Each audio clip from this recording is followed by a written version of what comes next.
નમસ્કાર ગુજરાત વિડીયોમાં તમારું સ્વાગત છે। ત્યારે દેશ દુનિયાના તમામ ખેડૂત સમાચાર જોવા માટે ચેનલ સબસ્ક્રાઇબ અને વિડીયોને લાઇક કરવાનું ના ભૂલશો। ત્યારે ખેડૂત જગતના 10 મોટા સમાચારની હેડલાઇન પર નજર કરીએ તો મિત્રો સૌથી પહેલા વાત કરીશું ગુજરાતના 70,000 ખેડૂતોની મુશ્કેલીઓમાં મુકાયા છે। તો બીજેપીએ જનતાનો અભિપ્રાય જાણવા માટે નમો એપ પર સર્વે હાથ ધર્યો છે। તો ઢોર નિયંત્રણ અડચણરૂપ ન બનતા કેમ કે થઈ શકે છે ખૂબ જ મોટો તમને સામે કાર્યવાહી। ત્યારબાદ બીજા સમાચાર, ખેડૂતોને મોટો ઝટકો, તો ભાવ વધારો થયો છે। ત્યારબાદ બીજા મોટા સમાચારની વાત કરીએ તો ખેડૂત ક્રેડિટ કાર્ડના લાભાર્થી સાથે પીએમ મોદી અને ગુજરાતથી આયોજન છે રામરથ, તેમજ આનંદો ચોખા થશે સસ્તા। ત્યારે તમિલનાડુમાં ભારે વરસાદ અને જનજીવન ઠપ, તો એક બાજુ કોરોનાને લઈ સરકાર એક્શનના મોડમાં। ત્યારે આ બધા જ સમાચાર પર મિત્રો આપણે સૌથી પહેલાં નજર કરીશું, ત્યારે વિડીયોને છેલ્લે સુધી જોજો। ત્યારે સૌથી પહેલાં ખેડૂત મિત્રો વાત કરીશું આપણે ગુજરાતના 70,000 ખેડૂતો મુશ્કેલીમાં મુકાયા છે। જી હા મિત્રો, ડુંગળીના નિકાસ પર કેન્દ્ર સરકારે પ્રતિબંધ મુકાતા ગુજરાતના 70,000 ખેડૂત મુશ્કેલીમાં મુકાયા છે અને આ ખેડૂતોએ 61,000 હેક્ટરમાં ડુંગળીના પાકનું વાવેતર કર્યું હતું। ત્યારે સરકારના નિર્ણયથી ડુંગળીના ભાવ સાવ તળિયે બેસી ગયા છે અને શરૂઆતમાં રવિ સિઝન ડુંગળીના ખેડૂતો માટે સારી રહી હતી। ત્યારબાદ મિત્રો એક મણનો ભાવ ₹700 થી ₹800 મળતો હતો, પરંતુ સરકારે નિકાસ પર પ્રતિબંધ મૂકતા ભાવ ખૂબ જ નીચે આવી ગયા છે, જેને લઈને ખેડૂતોમાં નારાજગી જોવા મળી છે અને ખેડૂતોએ આત્મહત્યા સુધીની પણ ચીમકી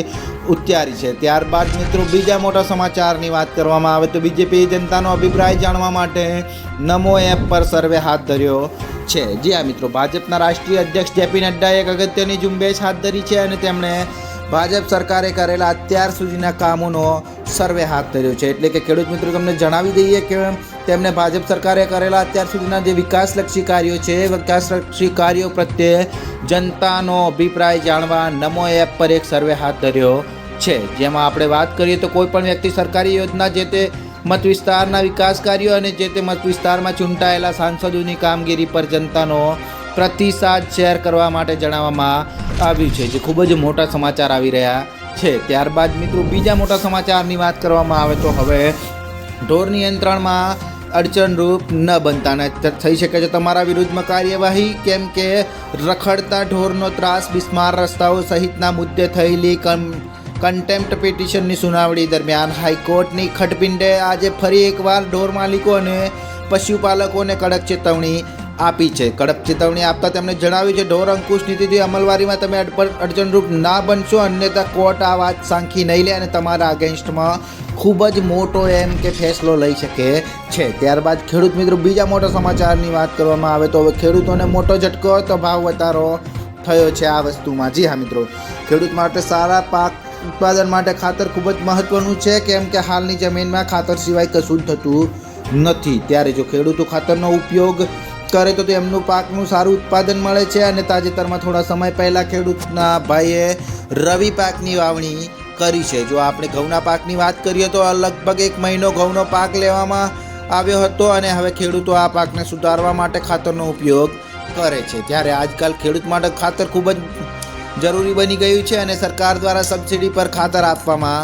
આવે છે। ત્યારે ખેડૂત મિત્રો વાત કરીએ તો જેના કારણે ખેડૂતોને ઓછા ભાવે ખાતર મળે છે અને જો ખેડૂતોએ આ જ ખાતર અન્ય કોઈ દુકાનમાંથી ખરીદ્યું તો તેમને તેના માટે મોટી રકમ ચૂકવવી પડે છે। ત્યારે મિત્રો આજે દિવ્ય જાગરણ તમને ખાતરના સબસિડી અને બિન સબસિડીવાળા ભાવ વિશે આપણે તમને માહિતી જણાવી દઈએ તો યુરિયાના નીમ કોટેડમાં 45 કિલોગ્રામના ₹266.50 છે, જ્યારે ડીએપી 50 કિલોગ્રામનું આવે છે જે તે ₹1,350 પડે છે અને એમઓપી 50 કિલોગ્રામના ₹1700 પડે છે। ત્યારે મિત્રો આપણે તમને જણાવી દઈએ કે યુરિયા ખાતરની નવી કિંમત 45 કિલોની થેલી દીઠ ₹2,450 છે, જે ડીએપી ખાતરની નવી કિંમત 50 કિલોની થેલી દીઠ ₹4,073 છે। ત્યારે મિત્રો આપણે તમને જણાવી દઈએ કે એમઓપી ખાતરનો નવો દર કિલોની થેલી ₹2,654 છે, જે ખૂબ જ મોટા સમાચાર આવી રહ્યા છે। ત્યારબાદ મિત્રો બીજા ખેડૂત સમાચારની વાત કરવામાં આવે તો ખેડૂત ક્રેડિટ કાર્ડના લાભાર્થી સાથે પીએમ મોદીએ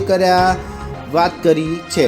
એટલે કે મિત્રો દેશના યશસ્વી વડાપ્રધાન નરેન્દ્ર મોદી ગઈકાલે વારાણસીના પ્રવાસે હતા, તે દરમિયાન એક ખેડૂતે જણાવ્યું છે કે તેણે 2 વખત ખેડૂત ક્રેડિટ કાર્ડ દ્વારા લોન લીધી છે। એટલે કે મિત્રો એમણે જે લોન લીધી છે એ પ્રથમ લોન પરત કરી અને બીજી લોન લીધી છે અને કૃષિ જાગરણના લેખમાં આપણે જાણીશું કે પીએમ મોદીએ પૂછેલા સવાલ પર ખેડૂતે કહ્યું છે કે ખેડૂત ક્રેડિટ કાર્ડ હેઠળ તેણે 2,40,000 રૂપિયાની લોન લીધી છે. ત્યારે ખેડૂતે પીએમ મોદીને કહ્યું છે કે તેણે પાસે 5 વીઘા જમીન છે અને તે ઘઉં, ડાંગર, ચણા અને શાકભાજીની ખેતી કરે છે. ત્યારે આવા સંજોગોમાં આ યોજનાનો લાભ દેશના દરેક ખેડૂત લઈ રહ્યા છે. ત્યારે આ સાથે પોતાનો પણ આત્મનિર્ભર બની રહ્યા છે, જે ખૂબ જ મોટા સમાચાર આવી રહ્યા છે. ત્યારબાદ મિત્રો બીજા મોટા સમાચારની વાત કરીએ તો જેની આતુરતાથી રાહ જોઈ રહ્યા છે તે ગુજરાતથી અયોધ્યા જશે આપણો રામરથ. જી હા મિત્રો, સમગ્ર ભારતનું એકમાત્ર જે કહેવાય છે ને મંદિર, જેને આખો દેશ રાહ જોઈ રહ્યો હોય, ચાહે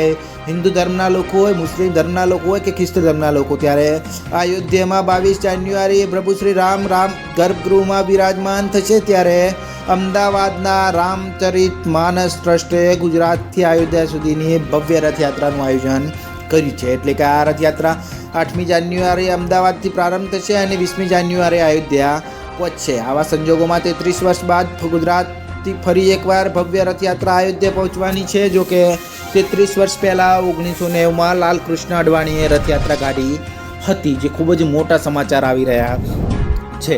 ત્યારબાદ મિત્રો બીજા મોટા સમાચારની વાત કરવામાં આવે તો હવે આનંદો કેમ કે ચોખા થશે સસ્તા. જી હા મિત્રો, કેન્દ્ર સરકારે વધતા જતા ચોખાના ભાવ પર અંકુશ લગાવવા રાઈસ કંપનીઓને ફટકાર લગાવી હતી અને કેન્દ્રના ખાદ્ય અને સાર્વજનિક વિતરણ વિભાગના સચિવ સંજીવ ચોપડાએ બાસમતી ચોખાના મૂલ્યાંકન માટે એક બેઠક બોલાવી હતી, જેમાં ભાવ ઘટાડાનો આદેશ અપાયો છે. અને સચિવે કહ્યું છે કે ભારતીય ખાદ્ય વિભાગ પાસે ચોખાનો પર્યાપ્ત ભંડાર છે તેવું તેમણે જણાવ્યું હતું. અને આ ભંડાર જે છે એ ભંડારનો એટલો બધો છે કે તમે આટલા ભાવ કેમ વધી રહ્યા છે તે પણ એક મોટો પ્રશ્ન છે. જો આટલો બધો ભંડાર હોય તો આમ આવનારા સમયમાં ચોખાના ભાવમાં ઘટાડો થાય તેવા એંધાણ સામે આવી રહ્યા છે, જે ખૂબ જ મોટા સમાચાર આવી રહ્યા છે. ત્યારબાદ મિત્રો બીજા મોટા સમાચારની વાત કરવામાં આવે તો હવે કોરોના ફરી ડરાવી રહ્યો છે અને કોરોનાને લઈ સરકાર એક્શનના મોડમાં આવી ગઈ છે. જી હા મિત્રો, દેશમાં વધતા જતા કોરોનાના કેસ વચ્ચે કેન્દ્ર સરકાર એક્શન મોડમાં આવી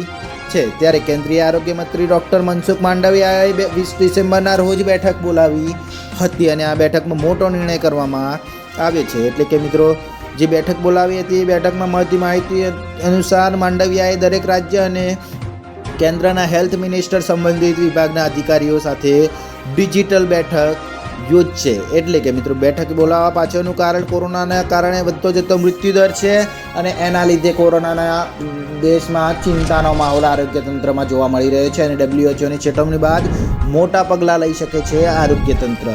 ત્યારબાદ મિત્રો બીજા મોટા સમાચારની વાત કરવામાં આવે તમિલનાડુમાં ભારે વરસાદ અને જનજીવન ઠપ થઈ ગયું છે. જી હા મિત્રો, તમિલનાડુમાં 2 દિવસથી સતત વરસાદ પડી રહ્યો છે, જેને લીધે જનજીવન ઠપ થઈ રહ્યું છે.